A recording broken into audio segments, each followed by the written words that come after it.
You've heard the expression that whatever you think about, you bring about. And it's so easy and cool to think about the things that we want to have the car, the house, the environment, the circle of influence, the job or career, seeing ourselves actually doing the work that we feel we are here to do. We're in our calling, we're doing it in the zone. And it's so easy to apply that concept, that quote, that phrase to the things that we want. And we forget sometimes that we sometimes apply that principle to the things that we don't want. My children and I were having a conversation in the car, and they were talking about being mean. And I asked them, I said, what makes you different? Often we think about what people did to us, what they didn't do for us or to us, and we're quick to say, that person was mean to me, or um, I don't like what that person did. And often we hold those thoughts in our mind, right, in our minds, and those seeds, those weeds, actually continue to grow. And if we're not careful, if we don't put things out of our mind and put them in the proper place that I've talked about before, that when someone is mean, is quote unquote mean to you, when they say something that you perceive as disrespectful, when they hit, push, curse, call you outside your name, that often it is not what we did. It's not what we did. It's a choice the other person made based on the information that they received, whether it's what you said or did or didn't do, or their emotions, their feelings, the anger, the frustration, the resentment, the triggers that brought up old situations that they had similar feelings about. And often we still hold in our mind what that person did to us. And the key concept is that love remembers no wrongs. And I know it's hard to it may seem hard to really put that in perspective, but that we take each day as it is. That yes, people have times where they have triggers and they're brought into a situation of the past, and they're reminded and they project their pain on you. But it's up to us to not continue to think about those circumstances, those events, those experiences, because again, we bring them into our inner garden, into our subconscious mind, into our bodies. And it's so easy to grow things that you don't know you're growing in your garden. You don't know that you're growing resentment, bitter, hate. Sometimes you don't know you're growing if you don't consistently check, assess your garden. And you could end up doing things that are similar, right? Same principle, same concept. Whether you're calling someone outside their name, maybe you're hitting them, maybe you're pushing them, or maybe you're projecting you get angry and you yell at someone, and it may not be exactly what that other person did to you, but on a certain level, you're doing the same thing. You're projecting your pain on someone else. And often we'll compare and say, well, it's not as I'm not as bad as the other person. I don't do this, I don't do that. But yet still we don't see that we are taking on some of that pain from the other person, taking on some of what they did, and we're projecting it again on other people. That what makes you different from those that projected their pain on you? I asked that question to my children. What makes you different? Because do you do this? Do you that? Well, yeah, I do it, but it's not as bad. It's the principle of the matter. My brother and I would always say, it's the principle, though. It's the principle. So when we create a generational love cycle, remember it's about taking those thoughts that have led to, divisiveness, that have led to continued projection of anger and pain and resentment on others. It could be in different forms. But remember, everybody reacts differently, right? We all have a choice in how to react. So your projection of pain, maybe angry outbursts, withholding stuff from someone, not doing something that you know will bring joy or happiness to that person, especially if it doesn't cause you to go outside your way. You're doing it because you know that person loves maybe their eggs cooked a certain way. But when you choose that, you know what, I'm not going to do it because that person was mean to me and I'm not going to do it. Are you still getting that you are withholding your love, as if that person was withholding their love when they did whatever they did to you? And so that's the biggest thing that I think I learned when I was a child. And the person who said the person that projected their pain on me said that it didn't happen. And that was my first dose of integrity. My first that, wow, I don't want to do that, because I know what it feels like for someone to not tell the truth. And so I chose that I wanted to tell the truth. Now, have I been steadfast in telling the truth? But it's something that I aim at every day because I know what it feels like. And when you know what it feels like to have pain project on you in any form, in any way, whether someone is withholding something, whether they physically hit you, they call you outside your name, they push you, or whatever it may be, what makes you different is that you don't do the same thing along the same lines to another person.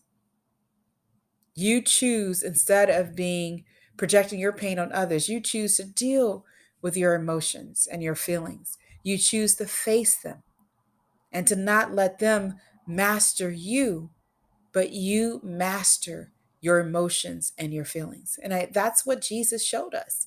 You master, you become the master of your body. You don't allow your emotions to direct you. And when we talk about the generational cycle of pain, that's what's going on. We're allowing our emotions, whether it's fear and underneath all of the hate, the violence that we see is fear. Fear of not being accepted, fear of not being good enough, fear of somebody making us look less than, fear of being seen less than. And so we sometimes we feel like we have to prove ourselves by doing this and doing that, whether it hurts somebody, harms someone, or it takes their life.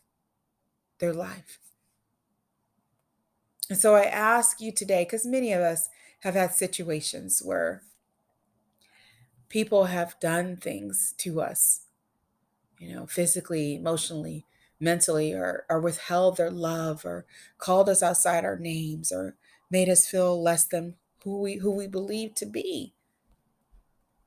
But the question still remains when we talk about this generational cycle of pain, is that what makes you different from that person? How will you be different? And the way we do that is that we remember what we've experienced, not in a way of without the attachment of the anger, the emotions. When you can talk about something and it doesn't freeze you up, when it doesn't bring up these ill emotions, this fear and anger, these life draining emotions, when you can talk about your past, when you can be grateful for what you learned from that experience, and when you can apply what you learn in helping others to Express love.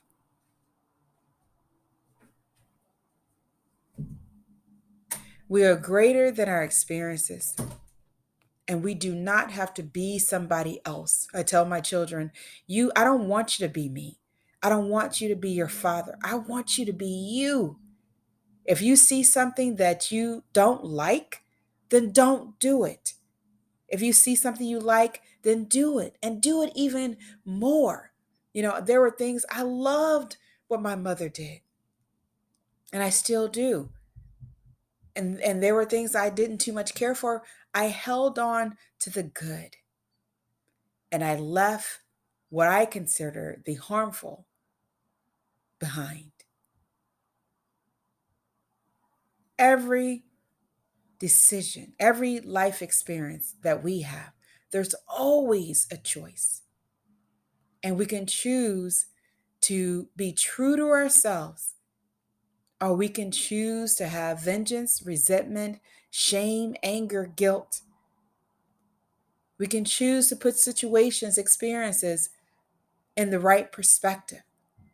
That someone else's pain does not have to be yours, and does not have to be the pain of future generations. It's gone on for too long. And the only way one true way we break the cycle is that we realize we don't have to do it. We don't have to do it anymore. We don't have to be who our grandfathers and great grandfathers and mothers, what they did in the past. We don't have to have racism and prejudice and hatred because someone is different. They're a different color, and they like different things, and they speak a different language. We can appreciate the diversity. Because the Creator, as you look around you on this planet Earth, and even when we think about the solar system, and we think about the planets and the different colors, and we think about the trees, and we think about the animals and the houses people build, they don't build just one color. They build multiple colors. We have multiple religions, multiple faiths. The multiplicity is what makes this life so amazing. Be curious. So I ask you, no matter how you were raised and what the beliefs are about people, take every experience as it is. Leave the prejudgments and see the experience as it is. And so many people have been changed by their experience and say, I didn't know. I was raised with this thought, but I didn't know. And now I know not everybody is like that. We have to ask ourselves, how am I different?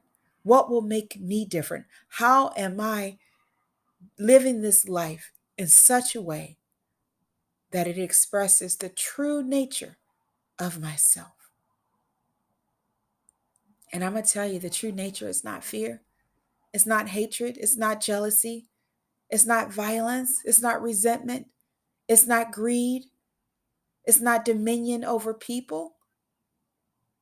The true nature of ourselves is compassion, love, freedom, trust, truth, hope, joy, abundance. Whatever you think about, you bring about. So whoever has done anything or showed you a way that you know is wrong or projected their pain on you, I want you to let it go. Let it go means put it in the right perspective. It was not your fault. Put it in the right perspective. I'm going to learn about life. I'm going to learn about people. I'm going to learn about culture. I'm going to do my best every day to express how I want to be treated. This is Tamika Chambers with Create a Generational Love Cycle. And this podcast birthed out of the pain that I've seen over since I was a child, and my introduction to pain. How the very thoughts created this pattern of pain, of darkness, of greed, of low self esteem, low confidence, of being mastered by our emotions, feeling like that we have to experience stuff because other people have experienced it. And it's the awareness and the spiritual awakening that we remember we are more than our experiences. And we deserve a life of abundance. We deserve to fulfill our divine purpose, that every human being, every life here has a purpose. And within us is that purpose. And sometimes we bury that purpose because of how people treat us and feel like that we're not worthy. And I'm here to tell you that you are worthy, because guess what? I am worthy and I am life. And if I am worthy, you are worthy. No matter what you have experienced, you are worthy and you deserve to have a life of abundance. You deserve to be free from ill thoughts, deserve to be an expression of love, because that's exactly what you are. You are an expression of love here on earth, a spirit in bodily form with a divine purpose. I'll talk to you guys soon. Take care of yourself. Have a fantastic week. And always make this lifetime great, because no matter what you've been through, you still can.